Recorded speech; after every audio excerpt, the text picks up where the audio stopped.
Непочитувањето на правилата и прописите во сообраќајот е најчеста причина за сообраќајните несреќи, чиј број во првите 6 месеци од оваа година е зголемен за 7 до 8% во однос на истиот период минатата година.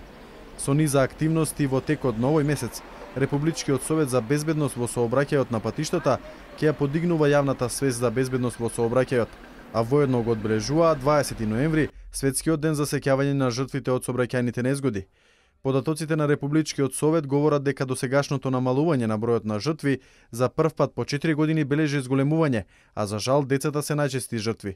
Во среда под покровителство на председателот на Република Македонија, а по повод Светскиот ден за сеќавање на жртвите од сообраќајните несреќи, ќе се одржи стручен собир со учество на меѓународни експерти на тема едукација, превенција и етика во сообраќајот. Меѓу низата активности најавена е и промоција на телевизиски сообраќајен буквар, составен од 10 кратки филмови наменет за едукација на децата, печатање флаери, информативни материјали, крводарителски акции како и богослужби во сите верски објекти. Активностите на Републичкиот совет ќе бидат реализирани во соработка со Министерството за внатрешни работи, Министерството за здравство, Светската здравствена организација и Институтот за јавно здравје, Министерството за образование и наука, Дирекцијата за заштита и спасување, Комисијата за верски заедници, АМСМ и Полио Плюс.